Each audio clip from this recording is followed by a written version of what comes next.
সুপ্রিয় বন্ধুগণ, আসসালামু আলাইকুম।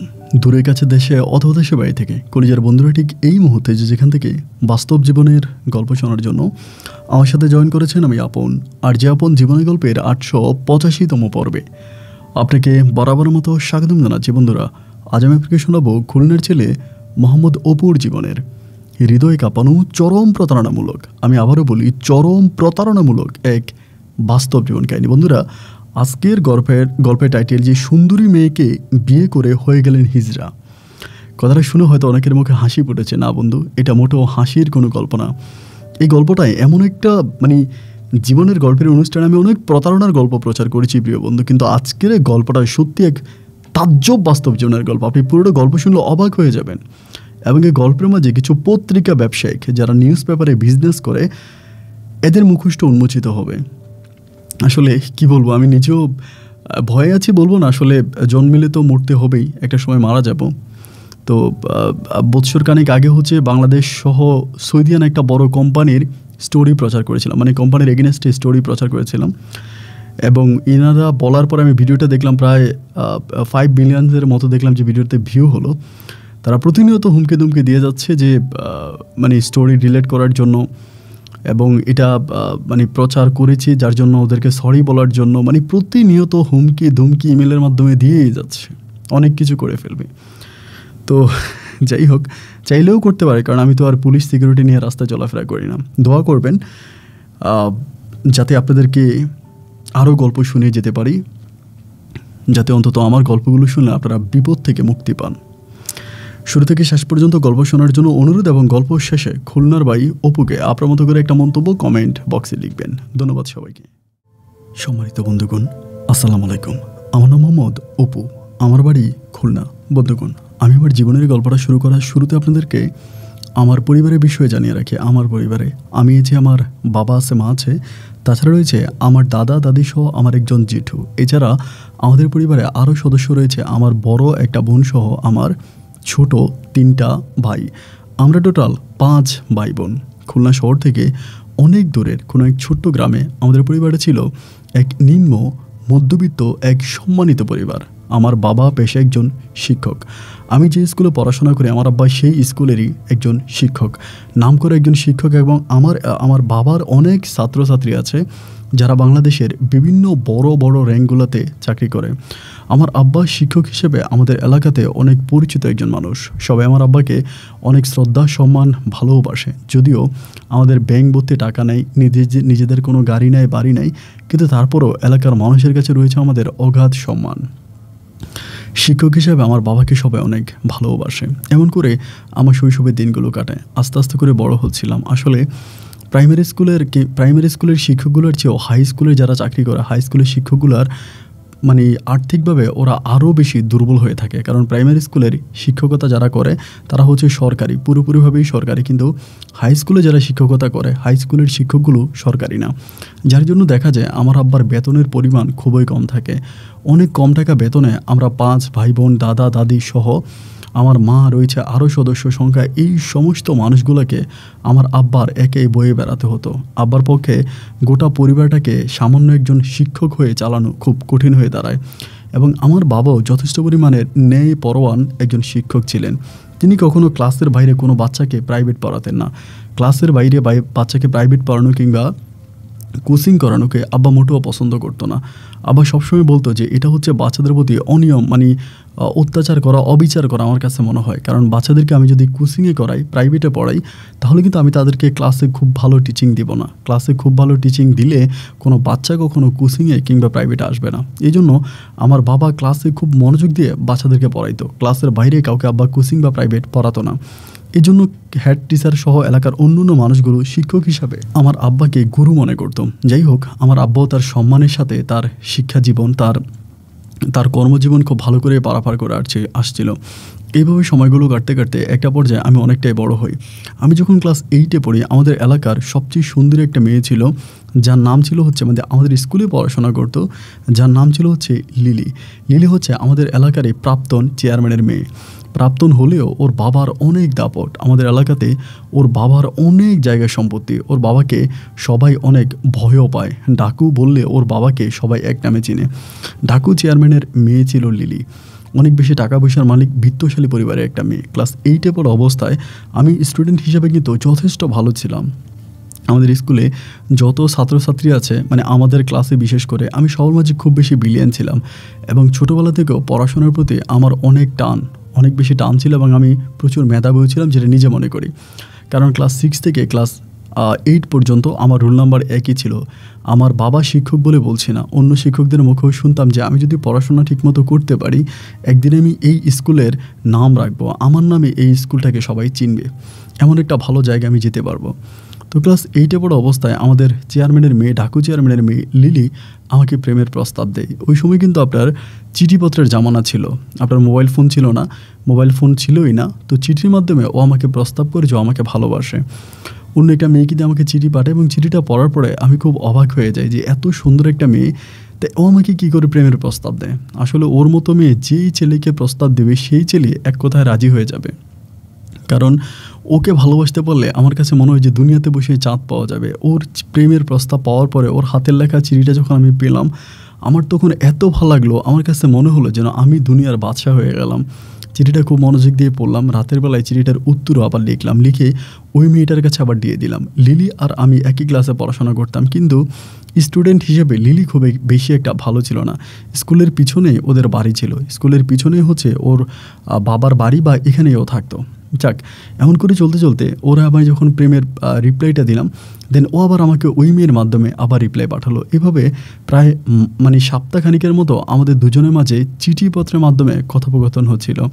আমরা একজন আরেকজনকে প্রচণ্ড ভালোবাসি, দুজনের মাঝে একটু একটু করে ভালোবাসাটা সামনের দিকে অতিবাহিত হচ্ছিল। এভাবে সময়গুলো কাটতে কাটতে একটা পর্যায়ে লিলি আমাকে সন্ধ্যার পরে ওদের বাড়িতে আসতে বললো। তো সন্ধ্যার পরে ওর বাবা মা নাকি বাড়িতে থাকবে না, আমাকে বললো, চিঠিতে বললো যে আজকে মাগরিবের পরে আমাদের বাগানে আইসো, ওদের বাগান আছে বাড়ির পিছনে, আমাদের স্কুলের পিছনে। তো বললো বাগানে আইসো, আমি তোমাকে বাসায় নিয়ে আসবো, আমার আব্বা আম্মা আজকে থাকবে না। তো আমার ভিতরে আসলে কোনো খারাপই ছিল না। আমাদের সামনে হচ্ছে আপনার ক্লাস 8-এর ফাইনাল পরীক্ষা। বুঝতেই পারছেন ক্লাস 8-এ পড়ি, অতটা তো আর বড় না, অত কিছুও বুঝি না। তো যাই হোক, এরপরও আমাকে ডেকে নিল বাগানে, চিঠির মাধ্যমে। আমি বাগানে গিয়ে মাগরিবের নামাজটা পড়ে আমি এবার নামাজ পড়তাম, 5 ওয়াক্ত নামাজ পড়তাম, কোনোভাবেই হচ্ছে নামাজ কাজা করতাম না। তো নামাজটা পড়ে আমি তখন ওই বাগানের মধ্যে গিয়ে দাঁড়ায় আসি। বাগানের মধ্যে দাঁড়িয়ে থাকা অবস্থায় অনেক পরে প্রায় একেবারে গুটগুটি অন্ধকার হয়ে যাওয়ার পরে ও তখন একটা ড্রেস পরে, খুব সাদা একটা পরীর মতো একটা ড্রেস পরে আমার সামনে আসছে। লিলি আইসা আমাকে বলতেছে যে চলো ঘরে চলো। আমি বললাম ঘরে যাব, আমার কাছে ভয় লাগতেছে, আমরা এখানেই দাঁড়িয়ে কথা বলি। আমাকে বলে না, এখানে দাঁড়িয়ে কথা বলা যাবে না, তোমাকে ঘরে যেতে হবে, চলো ঘরে চলো। এই বলে আমাকে টেনে হেসড়ে ঘরের মধ্যে নিয়ে গেল।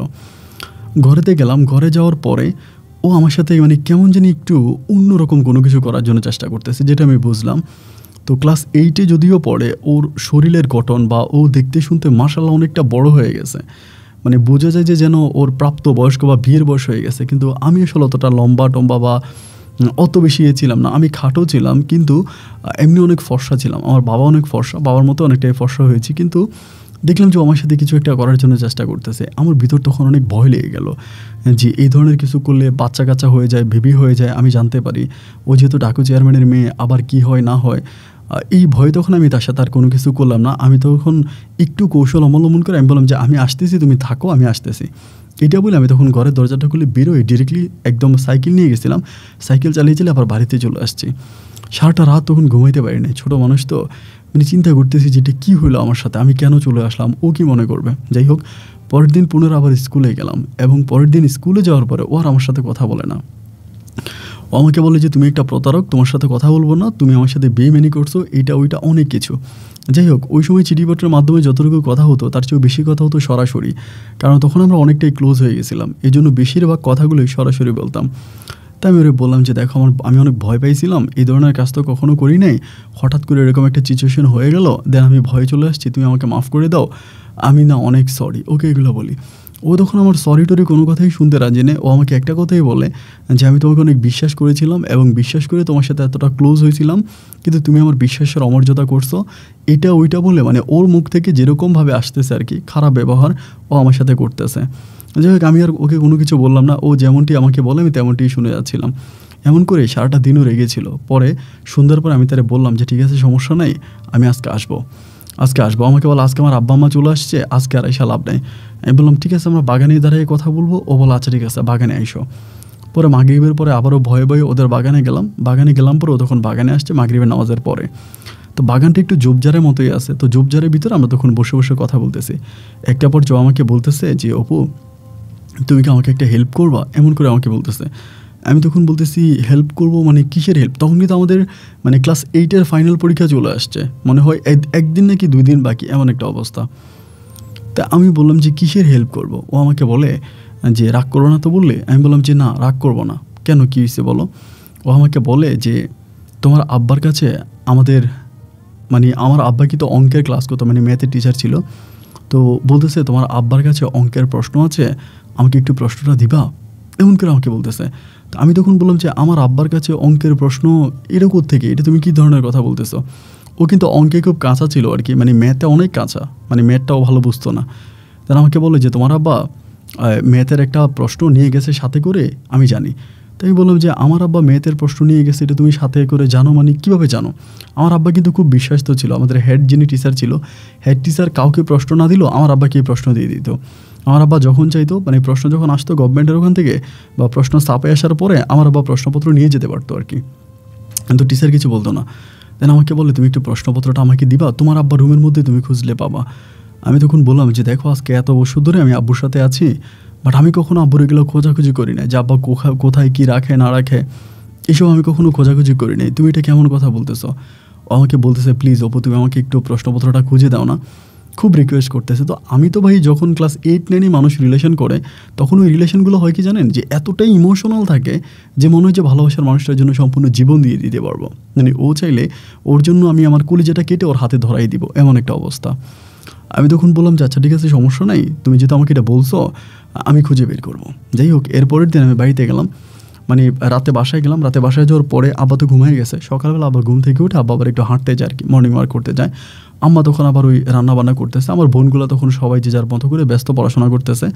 আমি তখন আব্বার রুমের মধ্যে প্রশ্ন খুঁজতে শুরু করলাম, কিন্তু আব্বার অনেকগুলো বই ছিল, খোঁজাখুঁজির একটা পর যাবার বইয়ের ভিতরে আমি তখন আবার প্রশ্নপত্রটা পেয়ে গেলাম, আমাদের প্রশ্নপত্র যেটা 2 দিন পরে যেটার পরীক্ষা। প্রশ্নপত্রটা হাতে পাওয়ার পরে আমি তখন কী করলাম, ওই প্রশ্নপত্রটা তো আর ওরকম না, আমি জাস্ট আরেকটা কাগজের ভিতরে লিখে ফেললাম, কারণ ওই সময় তো মোবাইল ফোন নেই যে ছবি উঠে নিয়ে আসবো, আমি এটাই আরেকটা কাগজে লিখে ফেলছি অবিকল। মানে এটা আবার আব্বু আসার আগে আগে করে ফেলছি, যেটাকে ফটোকপি বলে আর কি, লিখে ফটোকপি করে ফেলছি। এরপরে আবার প্রশ্নপত্রটা ওখানেই রেখে তখন আবার স্কুলে গেছি, এবং স্কুলে যাওয়ার পরে দেন ও তখন আমাকে বললো যে প্রশ্নপত্র আনছো? আমি বললাম যে প্রশ্নপত্র তো আনতে পারিনি, কিন্তু এমন লিখে আসছি, কারণ আব্বু যদি ধরে ফেলে তা আমাকে বলে তাহলে তুমি আমাকে একটু যেটা লিখে আসছো এটা দাও। ও আমাকে রিকোয়েস্ট করে পরে আমি দিই, আমি ওকে দিয়ে দিই, কারণ আমি তোকে ভালোবাসি, যেটা বলবি সেটা তো করবোই। ওকে আমি দিয়ে দিলাম, এবং দিয়ে দেওয়ার পরও তখন পরীক্ষা দিল, খুব ভালো রেজাল্ট করলো। মানে অঙ্কতেও সবসময় ডাব্বা মারতো, খারাপ রেজাল্ট করতো, কিন্তু ওই সময় অঙ্কতে অনেক ভালো করলো, অনেক ভালো রেজাল্ট করলো আলহামদুলিল্লাহ। যাই হোক সব কিছু মোটামুটি ঠিকঠাক মতো কাটতেছিল। ক্লাস 8 থেকে আমরা তখন ক্লাস 9-এ উঠলাম, এবং ক্লাস 9-এ উঠে পুরো একটা বছর আমাদের দুজনের মাঝে খুব জমিয়ে প্রেম চলতেছে। এবং ক্লাস 9-এ ওঠার পরে আমাদের যে 3টা পরীক্ষা হয়, প্রথম সাময়িক, দ্বিতীয় সাময়িক এবং ফাইনাল বার্ষিক পরীক্ষা, এই 3টা পরীক্ষার সময়ে আমার আব্বার যে আমার আব্বা তো বরাবর মতো প্রতিটা ক্লাসে অঙ্ক ক্লাসটাই করতো। তো অঙ্কের ওই প্রশ্নটা ও তখন প্রশ্নপত্রটা সবসময় আমার কাছ থেকে নেওয়া যেত। ও কীভাবে যে জানতো আমার আব্বা প্রশ্নপত্র নিয়ে গেছে এটা ওই ভালো জানে, আমি কিন্তু জানতাম না। আমি এটাও কখনো ওকে জিজ্ঞাসাও করিনি যে তুমি আসলে কী করে জানো যে আমার আব্বার কাছে প্রশ্নপত্র আছে। তো প্রশ্নপত্রটা নিয়ে আমি সবসময় ওকে আগে দিয়ে দিতাম, আমি লিখে তারপর তাকে দিয়ে দিতাম। এরকম করে ক্লাস 8 থেকে আমরা তখন ক্লাস 9 থেকে ক্লাস 10-এ উঠে গেলাম। এসএসসি পরীক্ষা দিব, সবাই পরীক্ষার জন্য প্রস্তুতি নিচ্ছিলাম, এবং বরাবরের মতো লিলিও ওর মতো করে প্রস্তুতি নিচ্ছে। দেন আমরা তখন পরীক্ষা দিব, বোর্ড পরীক্ষা। দেন ওই বোর্ড পরীক্ষার সময় যখন আমরা বোর্ড পরীক্ষা দিই, ওই বোর্ড পরীক্ষার রেজাল্ট আউট হওয়ার পরে দেখা গেল যে লিলি অঙ্ক সাবজেক্টে ফেল করছে, অঙ্কতেও ফেল করছে, কারণ ওই সময় তো এটা বোর্ড পরীক্ষা। সো বোর্ড পরীক্ষার পেপার তো আর আমার আব্বার কাছে নেই যে আমি ওকে এনে দিব, এটা তো আর কোনো শিক্ষকের কাছে দেওয়া হয় না। তো তো আমি তো ওইটা ওকে দিতে পারি নাই। ওই তখন মানে ফেল করছে, এবং ফেল করার পরে ওর ভিতরে একটা জিনিস ঢুকে গেছে কি, যে বোর্ড পরীক্ষাটা যে হয়েছিল ওই বোর্ড পরীক্ষার প্রশ্নপত্র আমার আব্বার কাছে ছিল। বোর্ড পরীক্ষাটাও, কারণ আমাদের ওখানেই কিন্তু পরীক্ষাটা হয় আর কি, মানে অন্য অন্য স্কুলের স্টুডেন্টগুলো আমাদের ওই স্কুলে এসে পরীক্ষা দেয় আর কি। আমাদের স্কুলটা খুব নাম করা একটা স্কুল ছিল, ওইখানে এসে পরীক্ষা দিত। দেন ও তখন আমাকে মনে করলো যে আমার আব্বা আমাকে প্রশ্নপত্র দিচ্ছে, আমি ওকে দিই নাই। এবং ও আমাকে সবসময় বলতো যে আমি যদি অঙ্কে খারাপ করি তাহলে কিন্তু তোমার খবর আছে, আমি কিন্তু তোমার সাথে রিলেশন রাখবো না যদি আমি অঙ্কে খারাপ করি। এগুলো বলতে বলতে ও অঙ্কতে ফেলে করে বসলো, এবং ওই ফেল করার পরে আমার সাথে আর কথা বলে না। আমার সাথে খুব রাগারাগি যে আমার কারণে ও ফেল করছে, আমি ওকে ফেল করাইছি, কারণ আমি ওকে প্রশ্নপত্র দেই নেই বলে ও ফেল করছে। দেন এমন একটা অবস্থার ভিতরে হয়ে যায়। এমন করে সময়গুলো কাটতেছে। এই পরীক্ষাটার পরেই কেমন জানি আমাদের দুজনের মাঝে একটা ডিস্টেন্স দেখা দেয়, মানে একটা পার্থক্য দেখা দেয়। ও আর আগের মতো আমার কাছে আসে না, আমার সাথে কথা বলে না। আগে যেরকম দুজনের মাঝে অনেক ক্লোজিং একটা সম্পর্ক ছিল, ও আমাকে অনেকটা বুঝতো, আমরা দুজনের প্রতি একটা অন্যরকম সম্পর্কের মাঝে ছিলাম। বাট এই জিনিসটা এখন কেমন জানি একটু স্পেস হয়ে গেছে, মানে ও আর আগের মতো করে আমার সাথে কথা বলতে আসে না, আমার কাছ থেকে একটু দূরত্ব বজায় রাখে। মানে কেমন জানি একটা ভাব তার মাঝে কাজ করতেছে। আই ডোন্ট নো যে কেন এরকমটা করতেছে। তো আমি ওর মতো করে অ্যাকসেপ্ট করতেছি। এমন করতে করতে ও তখন আর কলেজে ভর্তি হতে পারলো না, আমি তখন কলেজে ভর্তি হইলাম। এবং কলেজে ভর্তি হওয়ার পরে আমি কলেজে যাচ্ছি আসতেছি, ও আবার পরীক্ষা দেবে সেভাবে প্রস্তুতি নিচ্ছিল। অ্যান্ড তখন তো ও স্কুলে থাকে, আমি তো ধরেন কলেজে, ওর সাথে আমার খুব একটা দেখা হয় না। এমনি মাঝে মাঝে কথা হয় রাস্তাঘাটে, বা মাঝে মাঝে ওদের বাড়ির ওই দিকে যাই, দেখলে পরে কথা বলি। অনেকে মাইন্ড করে না এই জন্য যে আমরা তো একই ক্লাসে পড়তাম আর কি, সেজন্য কেউ আর খুব বেশি একটা মাইন্ড করে না। এইভাবে তার সাথে কথা বলতে বলতে একটা পর্যায়ে ও হঠাৎ করে আমার সাথে কথাবার্তা একদম কমিয়ে দিল। আমার সাথে কোনো কথাই বলে না। অ্যান্ড ওই সময় আমি হঠাৎ করে জানতে পারি যে ওর ফুপাতো ভাইয়ের সাথে, মানে ওর পুপুর ছেলের সাথে ও রিলেশনে জড়াই গেছে। পুপি হচ্ছে ক্যানাডায় থাকতো, আর ফুপাতো ভাইও ক্যানাডায় থাকতো, আর ক্যানাডা থেকে আসছে এখন দেশে, ওরা সিটিজেন, মানে দেশে ওরা থাকবে আর কি, ঢাকাতে। ওর ফুপাতো ভাইয়ের সাথে রিলেশন হয়ে গেছে। জিনিসটা জানার পরে আমার তখন খুব কষ্ট হচ্ছিল, এত পরিমাণের কষ্ট যেটা আসলে বলে বোঝানো যাবে না। ছোটো মানুষ ছিলাম, টেনেটসের বয়স ছিল, প্রচুর আবেগ, প্রচুর ইমোশন মনের মাঝে, যে ও আমাকে ছেড়ে যাবে, আমার সাথে রিলেশন ব্রেকআপ হয়ে যাবে, বা ও আমাকে বিয়ে করবে না, ওর গায়ে অন্য কেউ টাচ করবে, ও অন্য কারোর সাথে রাতে থাকবে। এখন যেরকম আমার সাথে ফোনে কথা বলে, তখন ওই লোকটার সাথে রাত জেগে ফোনে কথা বলবে বা চিঠি লিখবে। এই জিনিসগুলো তখন নিজের মাঝে কাজ করতে শুরু করে। এবং যখন নিজের মাঝে এরকম করে জিনিসগুলো আসতে শুরু করে একটা পর্যায়ে, তখন দেখলাম যে তখন আস্তে আস্তে মোবাইল ফোন বের হইতেছে, প্রায় মানুষের হাতে হাতে মোবাইল ফোন, ওর কাছে মোবাইল ফোন আছে। একদিন আমাকে খুব রিকোয়েস্ট করলাম যে ওদের ঘরেই ফোন থাকতো আর কি, তোমার নাম্বারটা একটু আমাকে দাও। মানে জানতে পারলাম যে ও মোবাইল দিয়ে ওর ইয়ের সাথে কথা বলে আর কি, ওর ওই বয়ফ্রেন্ড ফুপাতো ভাইয়ের সাথে ফোনে কথা বলে। তো এই জন্য আমি চিন্তা করলাম যে কষ্ট হলো, আমি একটা মোবাইল ফোন কিনবো, ও আমাকে যদি ওর ফোন নাম্বারটা দেয়। ও আমাকে নাম্বার দেয় না, চিঠি দিলেও চিঠির উত্তর দিতে চায় না, দেখা করতে গেলে দেখা করে না। মানে কেমন জানি আমার কাছ থেকে ও একটা দূরত্ব বজায় রাখতেছে। অনেক ট্রাই করতেছে ওর সাথে মিশে যাওয়ার জন্য, ক্লোজ হয়ে যাওয়ার জন্য, সরি বলে সব কিছু ঠিক করার জন্য, বাট আসলেই কোনোভাবেই কোনো কিছু হচ্ছে না। যতটাই তার কাছে যাচ্ছি, সে আমার কাছ থেকে ঠিক ততটাই দূরে সরে যাচ্ছে। এমন অবস্থার ভিতরে তখন আমার কাছে মনে হলো যে আমার পুরো পৃথিবীটা মনে হয় অন্ধকার হয়ে গেছে। মানে পুরো পৃথিবীটা অন্ধকার, আমি কোনোভাবেই তাকে আমার রাখতে পারতেছি না, এবং কোনোভাবেই সে আমার হচ্ছেও না। এবং একটা সময় সে সম্পূর্ণভাবে আমার কাছ থেকে দূরে সরে গেল। এবং দূরে সরে গেল তো গেলই, শুধু তাই নয়, ও সবার কাছে বলে বেড়াচ্ছে যে আমার কারণে ও পরীক্ষায় ফেল করছে। অপরাধ হচ্ছে এইটা যে আমি ওর সাথে রিলেশন করে সবসময় আমার আব্বুর ওখান থেকে প্রশ্ন নিয়ে ওকে প্রশ্ন দেখাইতাম। এবং এই কথাটা ও তখন ডাকু চেয়ারম্যানকেও বলে দেয়, মানে ওর বাবাকেও বলে। এবং বাবাকে বলার পরে ওর বাবা তখন আমাদের স্কুলের যে ম্যানেজিং কমিটির যে সভাপতি ছিল, ওই সভাপতির কাছে ওর বাবা তখন বিচার দেয় এবং বলে যে আমার আব্বা এই কাজটা কেন করলো, আমার আব্বা কী কারণে হচ্ছে এরকম প্রশ্নপত্র ঘরে নিয়ে যেত, আমাকে প্রশ্নপত্র দিয়ে দিত, আমি সব কিছু দেখেই পরীক্ষা দিতাম। মানে আমার সম্বন্ধে তখন একটা বাজে ভুল ধারণা তখন মানে ওর বাবার মনে যেয়ে গেল আর কি, সবার মনে জাগছে বিষয়টা। এবং এই বিষয় নিয়ে হেড স্যারও আমার আব্বাকে অনেক বকাবাধ্য করছে যে আপনাকে বিশ্বাস করে প্রশ্নপত্র দিতাম, আর আপনার ছেলে এই প্রশ্নপত্র দিয়ে বাণিজ্য করছে, ব্যবসা করছে, টাকা পয়সা দিয়ে প্রশ্নপত্র বিক্রি করছে। এরকম করে আমার বাবার মান সম্মান অনেকটাই নষ্ট করে। তো যখন আমার আব্বুর মান সম্মানটা নষ্ট করলো, তখন আমার মনে খুব খারাপ লাগলো, অনেক কষ্ট হলো। এরকম করে 2-3 দিন কেটে গেল, ও আর আমার সাথে কোনো দেখাই করে না, মানে লিলিয়ার আমার সাথে কোনো দেখাই করে না, ওর সাথে আমার কোনো কথাই নেই। ও কোথায় যাইতেছে, কী করতেছে, আজকে শুনি খুলনায়, কালকে শুনি ঢাকায়, মানে ঢাকা খুলনা মিলিয়ে ওর মতো করে আছে। তো এমন একটা অবস্থার ভিতরে একদিন হঠাৎ করে আব্বার সাথে আমার রাস্তায় দেখা। রাস্তা দেখা বলতে আমি রাস্তার পাশে দাঁড়িয়ে আছি সাইকেলের মধ্যে, ওরা বাজাচ্ছে। পরে দেখার পরে তিনি তখন আমাকে ডাক দিল যে অপু এদিকে আসো, খুব সুন্দর করে ডাক দিল। আমি তখন গেলাম। আমাকে বলে তুমি কোন কলেজে পড়ো? আমি বললাম যে আঙ্কেল এই কলেজে পড়ি। তা আমাকে বলা আচ্ছা তুমি আমার বাড়ির চারপাশে ঘোরাফেরা করো কেন? এরকম করেই বলে। আমি তখন বললাম কই কাকা, ঘুরেই না তো, কেন কোনো সমস্যা? পরে আমার বলে না সমস্যা না, তুমি তো জানো যে তোমার আব্বা একজন স্কুলের মাস্টার। আমি বললাম জানি তো। তো বলি স্কুলের মাস্টার বুঝো তো? আমি বললাম হ্যাঁ বুঝি। কেন বুঝবো না, কী বুঝবো আপনি আমাকে বলেন।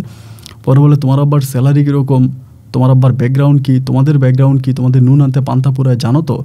এমন করে আমাকে খুব ঠান্ডা মাথায় বলে না যে হাসতে হাসতে অপমান। আমাকে এরকম হাসতে হাসতে উনি অপমান করতেছে।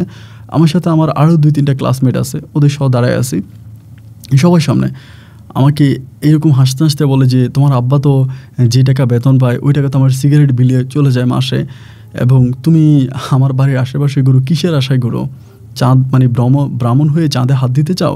মানে এরকম করে মোটামুটি যতটুকু পারছে, মানে 10 মিনিটের মতো আমার পুরো ব্রেন উনি মানে আমাকে একদম আমার বন্ধুদের সামনে একদম অপমান করে আমাকে ছাড়ছে। তো তারপর অপমান করে উনি চলে গেল। আমি তখন ওখানে দাঁড়ায় কান্না করে দিছি। আমার বন্ধুরা আমাকে বলে দেখ এই লোকটা খুব খারাপ, তার মেয়েও খারাপ, সেও খারাপ, এই লোকটার সাথে কোনো সম্পর্কে জড়াইস না, বা এই লোকটার সাথে কোনো কথা বলিস না। মানে তখন থেকে আমার মনের ভিতরে একটা জিদ জাগলো যে শালার আমি মানে জীবনে কিছু করি বা না করি আমি অনেক বড়লোক হব, মানে আমার অনেক বেশি টাকা পয়সা থাকতে হবে, একদিন আমি অনেক টাকার মালিক হব, আমি অনেক বড়লোক হব। এক কথা আমাকে অনেক বড়লোক হইতে হবে। এখন কিভাবে বড়লোক হব এটা জানি না, বাট আমাকে বড়লোক হইতে হবে, অনেক বেশি টাকা থাকতে হবে, আমার অনেক ব্যাংক ব্যালেন্স থাকবে, আমার গাড়ি বাড়ি থাকবে। এইরকম ঘরে গিয়ে কান্না করতেছে, এগুলো নিজে নিজে বলতেছি যে যেমনি পারি হব, যেমনি পারি অনেক টাকার মালিক হব। এভাবে সময়গুলো কাটতে কাটতে একটা পর্যায়ে দেখলাম যে লিলি তো আর আমার সাথে কথাই বলে না, ইন্টার ফার্স্ট ইয়ার থেকে সেকেন্ড ইয়ারে উঠবো, এবং লিলিও তার ফাইনাল এসএসসি পরীক্ষা দিবে পুনরায়, আবারও অঙ্কে বিষয়ে মানে এক সাবজেক্টে ফেল করলে এটা আবার পুনরায় পরীক্ষা দিবে ও, মানে নেক্সট বছরে। এই সময়গুলো পরীক্ষার আগে ওরই ফুফাতো ভাইকে বিয়ে করে ফেললো, এবং ঢাকাতে বিয়ে হলো, কোনো অনুষ্ঠানও করলো না, গ্রামের কোনো লোকজনকে জানাইলেও না, খুবই মানে ছোটোখাটো করে অনুষ্ঠানটা ওইখানে বিয়েটা হয়ে গেল। তো ওর বিয়ে হয়ে গেছে, এটা ঢাকাতে বিয়ে হয়েছে, আমি খুলনায় বসে খবর পেয়ে গেছি ওর বিয়ে হয়ে গেছে। তখন আসলে এই জিনিসটাকে আসলে মানে মেনে নিতে পারতেছিলাম না যে ওর বিয়ে হয়ে গেছে, ও আমার সাথে এত বড় বেইমানি করলো, পরীক্ষার প্রশ্নপত্র পাওয়ার জন্য আমার সাথে প্রেমের অভিনয় করলো। এবং যদিও অনেক কথাই আমার মাঝে আছে, ওর সাথে আমার অনেক সম্পর্কই হয়েছে, সব সম্পর্কের কথা আমি নাই বললাম, যেহেতু ওর বিয়ে হয়ে গেছে, অন্য কারো সংসার করতেছে, ও আমাকে যতটাই খারাপ জানুক বা যতই কিছু করুক, বাট আমি তোকে ভালোবাসি, ওর প্রতি আমার এখনও সে আগের মতোই ভালোবাসা কাজ করে। বাই দ্য ওয়ে, এমন করে সময়টা কাটতে কাটতে একটা পর্যায়ে ও বিয়ে করে কিছুদিন পরে ওর ওই হাজব্যান্ডকে নিয়ে আমাদের গ্রামে আসছে। তো আমাদের ওই সময় একটা গরু ছিল, আমার আব্বা একটা গরু কিনেছিল, ওই দুধ দেওয়া একটা গরু। আব্বা একটু অসুস্থ, তো যার জন্য ডাক্তার বলছিল গরুর দুধ খাইতে। তো বাইরে থেকে গরুর দুধ রোজ করলে তো টাকা লাগে, এবং অনেক টাকা লাগে। বুঝতেই পারছেন যে আমার অনেকগুলো ভাই বোন, বরাবর ওই সময় বিয়ে দিয়ে দিই যদিও, এবং ছোটো ভাইগুলো সবাই পড়াশোনা করে, অনেক বেশি টাকার প্রয়োজন পরিবারে। তা ওই টাকা তো আসলে আমার বাবার একার পক্ষে করা সম্ভব না, প্রত্যেকটা ভাইকে পড়াশোনা করিতে আমার আব্বা টাকা লাগতেছে।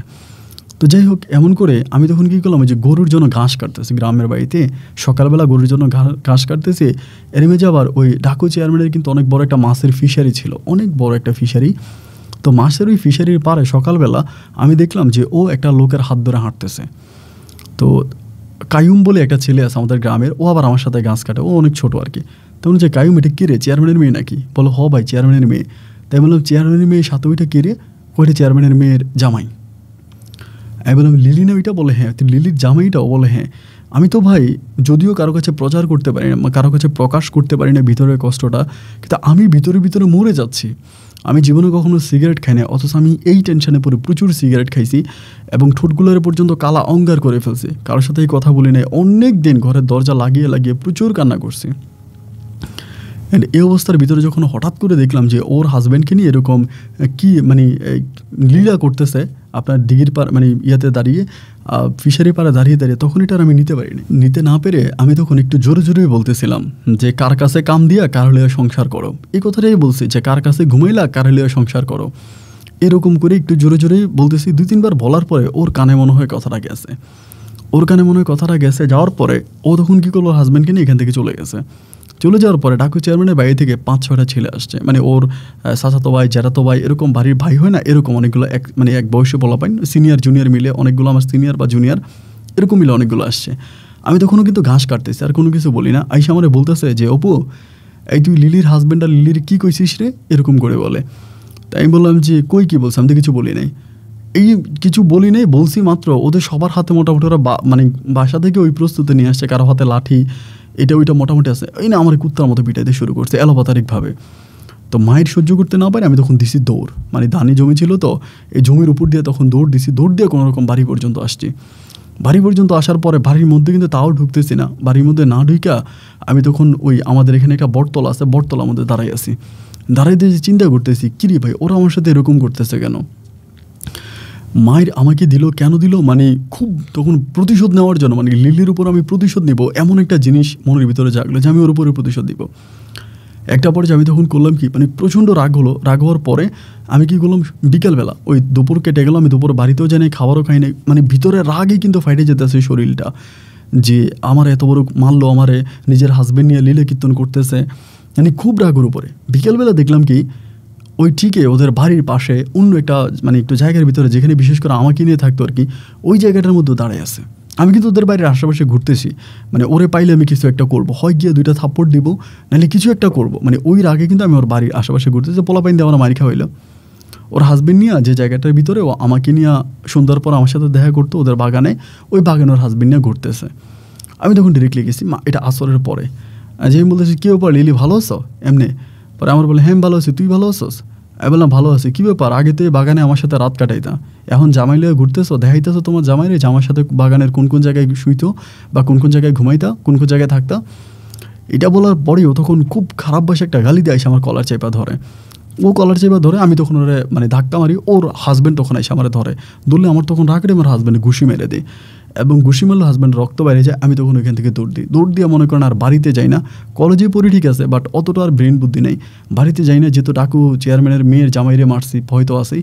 আমি তখন এখান থেকে চলে গেলাম হচ্ছে আমার নানু বাড়িতে, ভয় পেয়ে নানু বাড়িতে চলে গেছি, এবং রাতের বেলায় চেয়ারম্যানের পোলাপাইন চেয়ারম্যান সহ গিয়ে আমাদের ঘর বাড়ি ভাঙাভাঙি করছে, আমার বোনদেরকে অনেক গালাগালি করছে, আমার বোনের উঠে নিয়ে যাবে, এই করবে সেই করবে, মানে খুব ঝামেলা টামেলা করতেছে।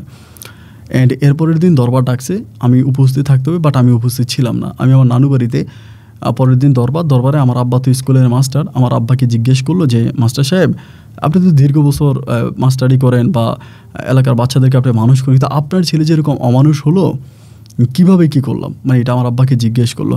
আমার আব্বা সবার কাছে ক্ষমা চাইলো, এবং চেয়ারম্যান এত খারাপ ছিল, ডাকু চেয়ারম্যান বলতেছে যে আপনার ছেলে আমাদের কাছে আসা পর্যন্ত, আমাদের কাছে ধরা দেওয়া পর্যন্ত আপনি স্কুলে মাস্টারি করতে পারবেন না, আপনি শিক্ষকতা করতে পারবেন না, আপনি স্কুলে আসতে পারবেন না, যতক্ষণ না পর্যন্ত আপনার ছেলেকে আমাদের হাতে না দিয়ে দেন এবং আপনার ছেলের আমরা বিচার করতে না পারি।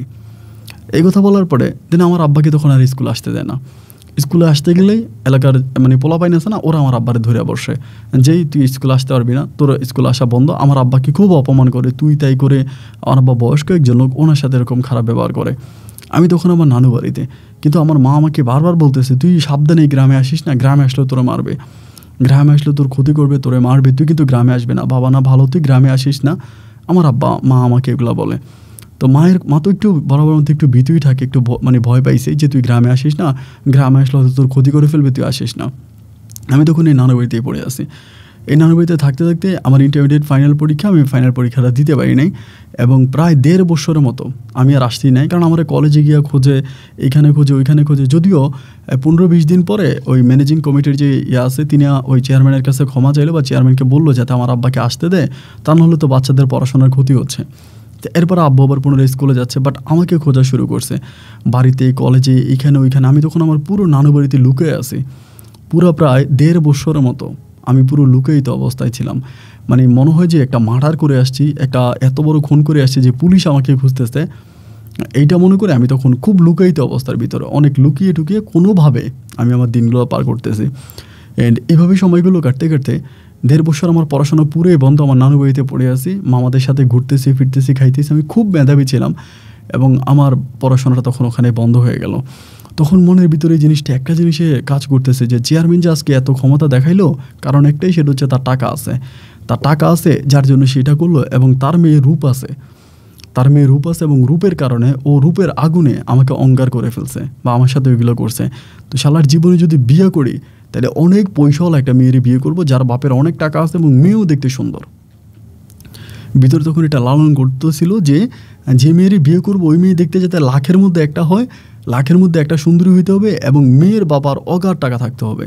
এরকম অগাধ টাকাওয়ালা কোনো সুন্দরী বাপের মেয়েরা আমি বিয়ে করব, অন্যথা আমি বিয়ে করবো না। এই জিনিসগুলো তখন জাগতো। আমার নানু বলতো, না মামারা বলতো যে কিরে এমনি এমনি কথা বলেন, বলতাম তুই কারো হলে প্রেম করস না, এক প্রেম করে শেখা খেয়ে তুই বন্ধ হয়ে গেছস। আমি বললাম যে প্রেম করবো না, প্রেম যদি করতে হয়, বিয়ে যদি করতে তাহলে এরকম একটা বিত্তশালী পরিবারে বিয়ে করবো, অন্যথা আমি বিয়েই করবো না।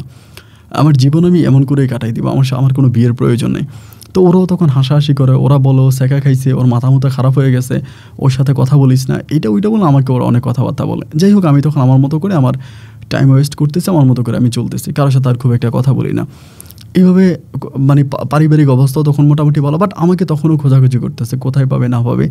এরকম করে বাংলাদেশের নাম না বলি, এরকম একটা সরকারি একটা খুব ভালো একটা পত্রিকা, অনেক ভালো একটা পত্রিকা, ওই পত্রিকা আমার নানা কিন্তু আবার মাঝে মাঝে পত্রিকা নিয়ে আসতো। বাজারে গেলে বাজার থেকে পত্রিকা নিয়ে আসতো, পত্রিকা পড়তো আর কি, নিউজ পেপার অনেক বেশি পড়তো। তো নানা তখন নিউজ পেপার নিয়ে আসে। তো আমার বিকেলবেলা সময় কাটতেছে না, তাই সময় কাটতেছে না বলে আমি তখন নিউজ পেপারটা হাতে নিলাম যে একটু নিউজ পেপার পড়ি, নিউজ পেপার পড়লে হয়তো সময়টা ভালো কাটবে। এই জন্য নিউজ পেপার পড়তে পড়তে তখন পাত্রী চাই বলে, মানে পাত্র চাই বলে একটা ফেজের মধ্যে আমি গেলাম। ওইখানে লেখা আছে পাত্র চাই। তো পাত্র চাই অনেকগুলোই দেখলাম, যে এখানে একটা জিনিস আমার চোখে পড়ে গেল, যে একটা মেয়ে ফ্রান্সের গ্রিন কার্ড আছে, মানে ফ্রান্সের গ্রিন কার্ড আছে, এবং মেয়ের বাবা মা দুজনেই মারা গেছে। মেয়ে ওইখানে বড় হয়েছে, সেখানেই থাকে, বাংলাদেশে তার মামার বাসায় থাকে, তার মামার বাসায় ঢাকা।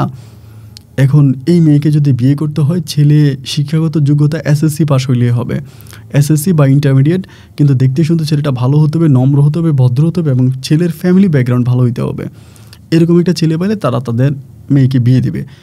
এরকম একটা নিউজ পাইলাম, নিচে ফোন নাম্বার দিয়ে দিয়েছে। ওই সময় কিন্তু মোবাইল ফোন আসলে মোটামুটি একটু রিয়ার ছিল, ফোন আসলে অ্যাভেলেবেল হাতে হাতে ছিল না, তারপরেও মোটামুটি যতটুকু ছিল।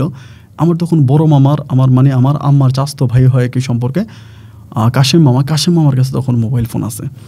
পরে আমি কাশেম মামার বাসায় গেলাম, মাগরিবের পরে গিয়ে বললাম মামা একটু মোবাইলটা দাও।